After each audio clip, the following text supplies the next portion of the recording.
What is up, ladies and gentlemen? It is Cjthecheesedj here, and we're back with another top 6 list. And today we're going in a very particular order, and we are looking at, as you can tell from the title, top 6 pack dinos. So these are including dinos that you can, pretty much every single dino counts, but these are the dinos that I think are best suited to be in packs, and obviously the best pack dinos to bring along with you pretty much wherever you go. Alright, so kicking off at number 6, we're going from 6 to 1 here, 6 being the worst, 1 being the best, as you would expect. Kicking off at number 1 are the Dimorphodons. Now, these little guys don't look like they're much, but you get a pack of even 4 of them, and you'll easily be able to down Rexes, Brontos, Spinos, anything like that. Watch, and look how majestic they are flying behind you. Granted, they're not the fastest, but these guys can absolutely wreck the face of most dinos when you get a big enough pack of them. Here we only have 4 of them, so our chances of taking out this trike are very slim. But you can see, he just got absolutely mutilated. Granted, that's only a level 12. What we're going to do, we're going to come over here to another fellow dino and introduce him to our friends. You see the Carbonemus over here? These dimos are absolutely going to tear him a new butthole. So the Dimorphodons are on this list at number 6 due to them being relatively easy to tame. By relatively easy, I mean that you have to try and hit them very well with your trank arrows or trank darts. That's the only downside of them. They've got a very small hitbox and it's very glitchy. But if you get them, wait for them to land, you can actually one-shot them and knock them out. And you saw there, that was a level 76 Carbonemus. He got a few shots on doing 9 damage, but that was really all there was for him to do. Now, with the larger based creatures such as Stegos are the ones you have to watch out. Because they have the wide birthing attack, it means you're more susceptible to losing in Dimorphodons. Paraceratherium, on the other hand, though, don't really have to worry about it too much. You can see these guys are wrecking him. Now, if you do decide to go with a pack of Dimorphodons, make sure you do pump their health up just a smidgen bit. I would get it up to at least 1,000 before deciding to pump it all into melee damage. But once you get them into melee damage, these guys are unstoppable, like I've said already. Now, these guys were only level 50 when they spawned in. You can see they've only got 450 health, 250 melee damage, and they're nuts. Like, nothing really is able to stop them. This kind of over here, oh look, he looks rather friendly. Dimorphodons, get him. Well, you can see there that he's kind of focused on us at the moment, but the Dimorphodons are going to wreck him apart. It's only a level 12, but like, honestly, there's nothing really a pack of Dimorphodons can stop. Except a Rex. Sometimes player-ridden Rexes can stop Dimorphodons. They're easily able to crunch them.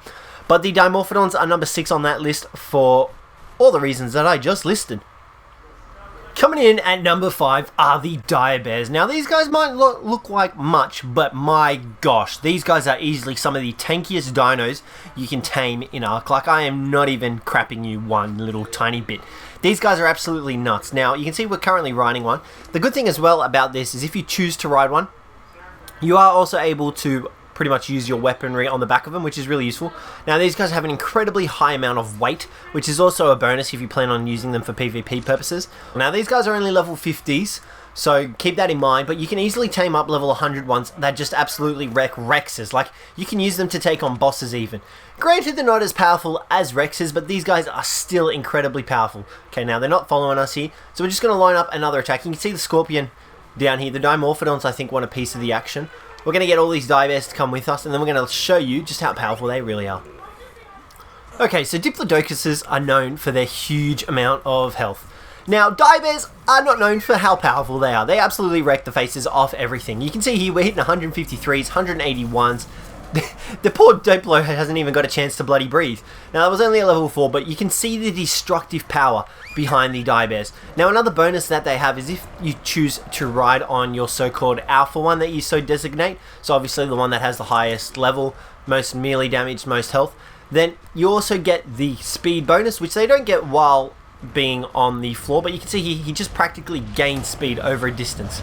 And you can see these guys are just absolutely nuts. Like, I cannot tell you how good Diabears are. Not only that, they have the ability to eat meat as well as berries, and they can gather herbs and berries up.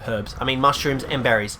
So I would definitely get yourselves a pack of Diabears if you plan on going out and just wrecking the face off any dinos that look at you funny.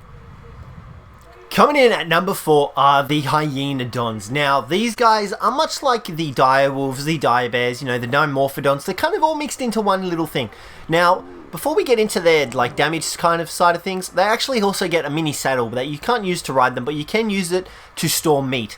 Now, potentially on Scorched Earth or Ragnarok, for example, if you have Preserving Salt, you can essentially store a meat item inside the Hyaenodon's inventory for up to 16 times the amount of spoilage time, which is incredible. Now, not only that, these guys are adorable. The only downside to them is that they're kind of annoying to tame. You kind of have to babysit them, and they're passive tames.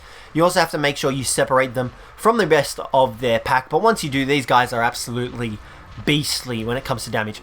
So you can see here there's a pet option. Now, petting them gives them a damage buff. You can see that. Now, another added benefit is that they also heal really quickly off meat. But you just saw there, that trike didn't even last 2 seconds against the Hyaenodons. They absolutely just wrecked the face off them. Now you can see here, you can continuously pat the Hyaenodons, and you also get an alpha. You can see this guy here is the alpha because he's got the reddy hueish glow around him. Now these guys also get a buff to their pack. So whenever you have extra Hyaenodons, you can see here +2, which is obviously because of the alpha. He is alpha, so he has +2 minions. But if we were to spawn in one more, you will see that that number actually goes up in total as soon as the game registers it. There you go. You can see there, this guy's got +3, so these guys should shortly get +3. But you can see these guys are absolutely mental when it comes to damage. Let's get these guys to take out this trike here. Come on. And you can see here, they're pretty fast as well. So even if your target is far away, like, look, they stand no chance against the trike. It's incredible. So coming in at number 4 are the Hyaenodons, just because of their versatility, the ability to pat them, making them extra strong, as well as the ability to store lots and lots of meat in their inventories without spoiling. You can see here we don't have any meat on us at the moment, but I guarantee you it's up to 16 times the amount if you have Preserving Salt in their inventories. It's incredible how powerful these guys are. The only downside, like I said, is that they're kind of a pain in the butt to tame. At number 3, we have the Dire Wolves. Now, these guys were originally the pack dinos to go with. Now, because they get the pack bonus, much like the Hyaenodons, you can see there, these fellow Dire Wolves have +2. They also get the Alpha bonus. Now, you can see here, we are riding the Alpha currently, and that means he's also able to do a roar, if you can figure out. There you go. You can see he's able to do the howl.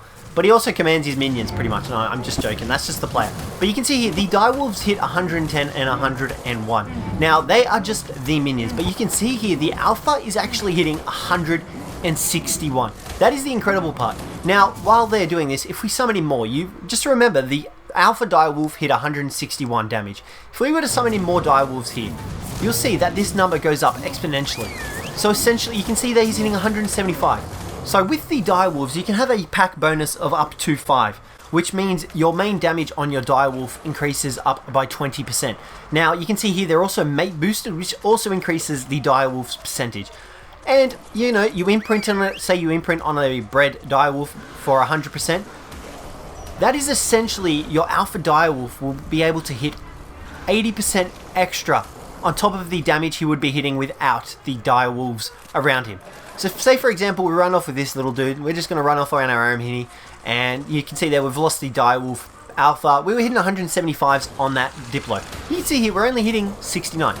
Now if we were to come back here with the rest of the pack and, you know, bring them along for a ride, you'll see that that number goes up exponentially, and it actually increases with the more amount of Direwolves you have in your pack. Now obviously the amount will stagnate, so you can only have a certain amount before it actually runs out. But you can see here the actual Alpha ship has changed. Doesn't matter, we're going to come over here. Come on guys, let's bring these guys all with us. Now you saw they were hitting 69 with the other guy. This one's going to be different. You can see 155 and 153 once the other two came along. That brings the mate boost with him as well as the +2. Now this Alpha Raptor is not going to stand a chance. You can see 108.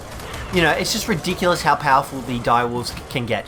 They essentially can hit 80% extra on top of what they're originally able to hit. That's why these guys come in at number 3 on this list.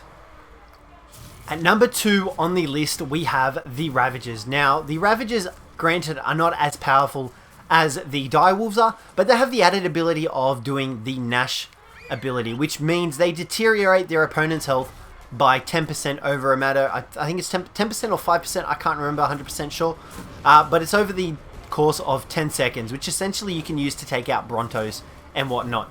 Now that makes them incredibly powerful, especially in packs. You can see there that's them doing their Gnash ability. Now the other added bonus with the Gnash ability is that it actually slows down the ability, the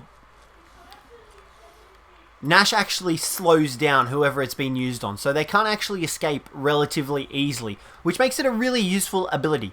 But, you know, the Ravagers are obviously new to Aberration, which makes them all that more kind of novelty dinos, so you're obviously going to want to tame one of these guys up. But you definitely need to tame these guys in a pack. Not only does the Alpha get the boost, it also gets the Nash ability, which you can see here, we're absolutely wrecking this Paraceratherium. Like, there's no chance of it surviving. Once you get a fully fledged pack of Ravagers, granted these guys are only level 50s, like I said, you can easily take out the Alpha Crabs. The Alpha Carcanoses on Aberration, they'll easily fall to a pack of Ravagers with saddles. It's ridiculous how powerful these guys are. Now, another added bonus of the Ravagers is that they're relatively easy to tame. It's only a simple knockout tame. All you've got to do is make sure you bowler the Ravager that you're after, and you then have to kind of divert the rest of the pack away from that one that you're trying to tame up, and you're then able to knock it out relatively easy. But you can see here there's about 50 to 40 points difference between the Alpha and the Omegas, so you know you've got to keep that in mind. But these guys are only level 50s. They are weaker than the Direwolves, like I said. The Direwolves do have the Pact bonus, but I actually think the Ravagers are better due to them being able to hit that Nash ability, which does the damage over time, which makes them incredibly powerful, especially against dinos like the Rex and, you know, Spinos and everything like that in Aberration, even the Carcanoses. So that's why these guys are number 2 on this list. Coming in at number 1, the ultimate pack hunter, in my opinion, is the Allosaurus. Now, these guys are undisputably the best pack dinos to get. You can see here, we have an Alpha in the middle that we are riding, and we have our little subordinates on either side of us. Now, not only do you get a mate boost from these guys, but you also get the Alpha boost when you are the Alpha, obviously. Now, these guys are much like Ravagers. They're able to apply a bleed effect on multiple prey. You can see here, this poor trike is going to suffer the Nash ability as soon as we're actually able to hit it. You can see there, all the blood splurting out of it. It actually slows it down, and it does damage over time, exactly like the Ravagers do. However, I think why I got confused previously with the Ravagers is because I think the Ravagers only do 5%, whereas the Allos actually do 10% over time. So the Allos are obviously stronger than the Ravagers. Now, like I said, they get the pack boost, they get the relationship boost, so these guys become incredibly powerful. These guys are essentially mini T-Rexes that get pack bonuses. That's what they are, and they have incredibly good amount of health and incredibly good amount of melee damage. 3 of these are easily able to take out 3 Rexes, I can tell you that much now. Like, with the pack bonus and the Nash ability, the Allos were easily able to take out Rexes. You can see here, we're going to attack this Diplodocus, and these guys are off. Now, they're very fast, you can see there, they're incredibly fast, faster than Carnos. Actually, I think they're slower than Carnos, sorry for that. But you can see, they're wrecking everything in their path. Now, obviously, this one is the only one with the saddle, so the others will take damage. But like I said, you can easily get really good saddles for these guys because they're a lot less rarer than the Rex saddles. And that can result in you having powerhouses of dinosaurs just at your beck and call, wrecking the faces of everything. Now, if you take in a pack of 5 Allosauruses, you can sometimes get more than 1 Alpha, which also increases the chances of dealing more damage and taking out your enemy prey, which, you know, is obviously incredible. You can then also factor in whether you're going to lose some. Say you're taking them into a boss fight and you take 5. If you lose any, you'll still have enough for the pack bonus, which means you get to deal the extra damage and have the Nash ability, which, like I said before, is very useful for bosses because it does the damage over time, which makes them very useful. Alrighty guys, that'll be it for today. Let me know whether or not you agreed with the list or disagreed with it. Let me know if you would change anything around. I know there are a few more other dinos I could have put on the list, say for example the Raptors instead of the Direbears. I just thought the Direbears were more worthy, you know, because you're essentially taming the exact same things. Granted, Raptors are slightly easier to tame. I still think the Direbears are much worth it. You know, the Direwolves you can easily substitute for the Raptors, vice versa.